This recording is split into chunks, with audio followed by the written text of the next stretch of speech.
जैसा कि last episode में हमने देखा कि टैंग शैंग ग्रैंड मास्टर के कहने अनुसार हॉल स्पिरिट एकेडमी के अंदर आ गया था और वहां उसे अपने पुराने वाले स्पिरिट मास्टर मिलते हैं। वो उसे इस एकेडमी के हेड से मिलवाते हैं और अब हेड टैंग शैंग को अपने साथ एक जगह ले जाता है जहां वो उसे मार्शल सोल हॉल दिखाता है। यहाँ पर बहुत हाई लेवल की मार्शल सोल रखी हुई थी और ऐसी मार्शल सोल सिर्फ बड़े शहरों में ही मिला करती हैं। ये जगह सेक्रेड टेम्पल है और इसके अंदर रखी हुई सोल को सिर्फ हाई स्पिरिट सोल वाले ही हासिल कर सकते हैं। हर कोई स्पिरिट मास्टर इसको हासिल करना चाहता है, लेकिन अभी तक ऐसा कोई भी पैदा नहीं हुआ है जो इसको प्राप्त कर पाए। अब फिर टैंग शैंग उन्हें अपनी स्पिरिट सोल दिखाता है और उसके अंदर जब वो दतूरा स्नेक की स्पिरिट रिंग देखते हैं तो बहुत शॉक हो जाते हैं। जब उन्हें ये भी पता चलता है कि इस बच्चे की सोल पावर 13 है तब वो बहुत अचंभित होते हैं, क्योंकि इस बच्चे ने 2 लेवल स्किप करके सीधे 13 सोल पावर हासिल कर ली थी। अब वो समझ जाते हैं कि जरूर इसका टीचर कोई बड़ा आदमी है और जब वो उससे उसके टीचर के बारे में पूछते हैं तो टैंग शैंग ग्रैंड मास्टर को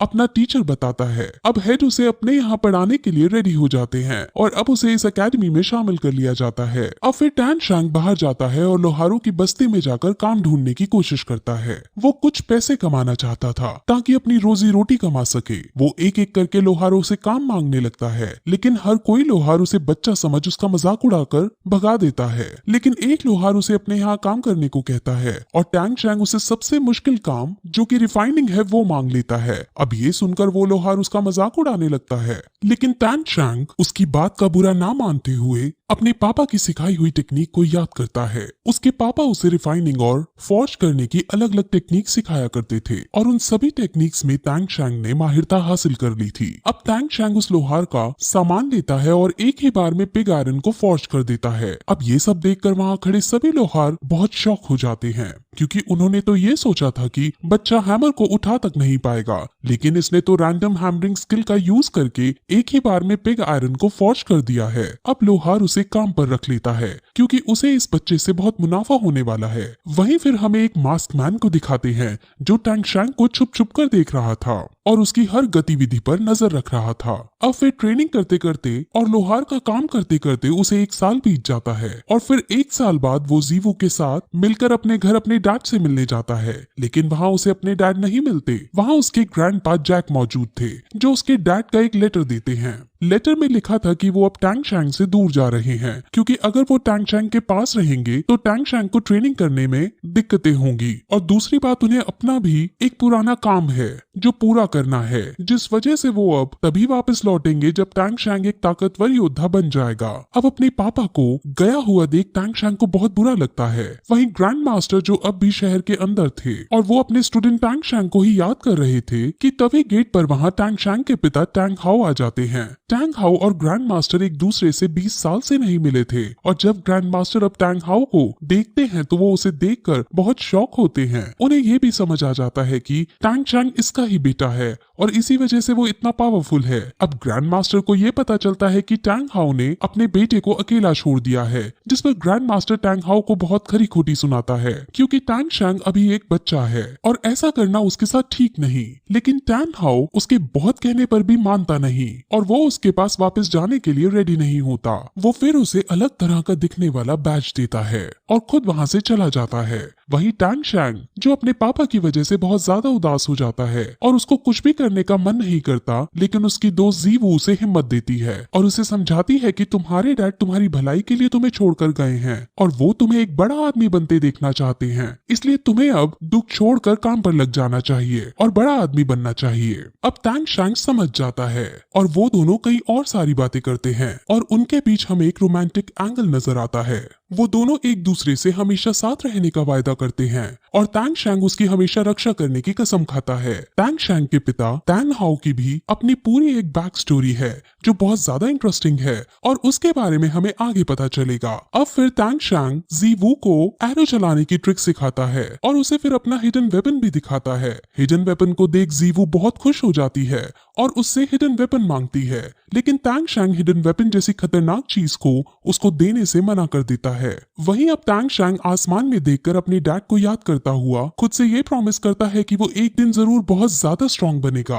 अब फिर उसको ट्रेनिंग करते 5 साल बीत जाते हैं और हमें 5 साल बाद टैंग शैंग को जीवू के साथ दिखाते हैं। वो दोनों अब बड़े हो चुके थे और अब वो ग्रैंड मास्टर के कहे अनुसार अपने हाई स्कूल की पढ़ाई करने श्रेक स्कूल में जा रहे थे। वो दोनों अब भी एक साथ रहते थे और उन दोनों में अब भी कहीं ना कहीं रोमांटिक एंगल था, लेकिन सिर्फ जीवू की तरफ से। टैंग शैंग उसे सिर्फ अपना एक दोस्त मानता था। अब श्रेक यूनिवर्सिटी का एंट्रेंस 2 दिन बाद था और 2 दिन तक उन्हें इस शहर में रुकना था और अब वो दोनों इन 2 दिनों के रुकने के लिए एक होटल देखने लगते हैं। वहां चलते चलते जीवू को एक होटल नजर आता है। उस होटल का नाम रोज होटल है और अब वो दोनों उसके अंदर जाते हैं। वहां सिर्फ एक रूम खाली था और वो उसके अंदर अपनी बुकिंग करने लगते हैं, लेकिन तभी वहां उनकी ही उम्र का एक आदमी जो 2 लड़कियों के साथ खड़ा था वो आता है और उनकी बुकिंग छीन कर खुद उस कमरे को लेने लगता है। वो आदमी बहुत ज्यादा स्ट्रॉन्ग था और होटल का मैनेजर तक उसके सामने झुकता था। सब लोग उससे डरते थे और इसीलिए होटल वाले उसे ही रूम देने लगते हैं। अब ये देखकर जीवू को गुस्सा आ जाता है और वो उससे बहस करने लगती है। उस आदमी का नाम मिस्टर धाई है और अब उसे भी गुस्सा आ जाता है। अब उनमें लड़ाई होने लगती है जिसमें टैंग शैंग उससे लड़ने को जाता है। पहले तो वो नॉर्मल स्किल्स का ही यूज करते हुए एक दूसरे पर हमला करते हैं और इन सभी में टैंग शैंग जीत जाता है, लेकिन अब मिस्टर धाई टैंग शैंग की एबिलिटीज को समझ जाते हैं। अब वो फिर अपनी स्पिरिट रिंग का यूज करता है और उसकी स्पिरिट रिंग एक टाइगर बीस्ट की है। उसकी सोल पावर 37 रैंक पर है और वो बहुत शक्तिशाली है। अब टैंग शैंग भी अपनी स्पिरिट रिंग को बाहर निकालता है जो एक दतूरा स्नेक की थी और उसकी सोल पावर 29 थी।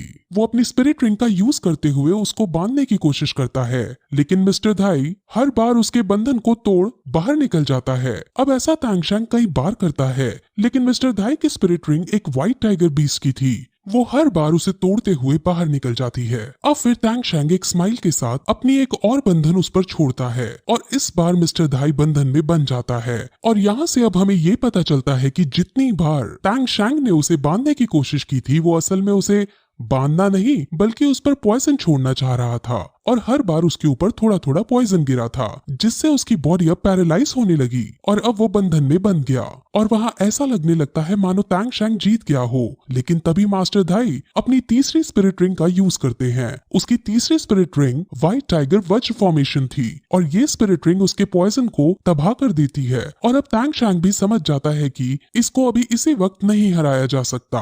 अब मिस्टर धाई जीत जाता है, लेकिन वो टैंग शैंग की बहुत तारीफ करता है क्योंकि उसकी स्पिरिट सोल एक ब्लू सिल्वर ग्रास की थी, लेकिन फिर भी उसने अच्छी लड़ाई लड़ी थी। ऐसा लग रहा था मानो मिस्टर धाई टैंग शैंग को यहाँ परखने आए हों, क्योंकि वो जीतने के बाद सीधे वहाँ से चले जाते हैं। वो रूम भी नहीं लेते और रूम की बुकिंग जीवू को मिल जाती है। अब मिस्टर धाई की स्टोरी भी हमें आगे पता चलेगी क्योंकि वो भी श्रेक स्कूल के अंदर ही एडमिशन लेने वाले हैं।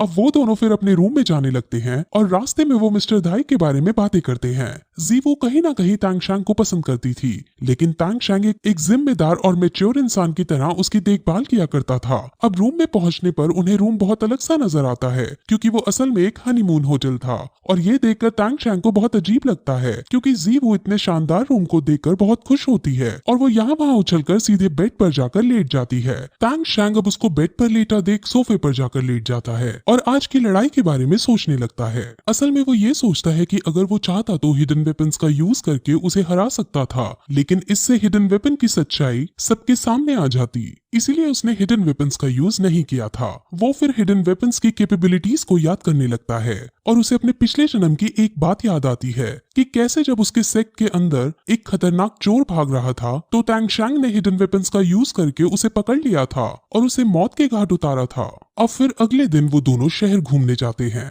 जहाँ एक शॉप के अंदर जाने पर टैंग शैंग को एक क्रिस्टल नजर आता है।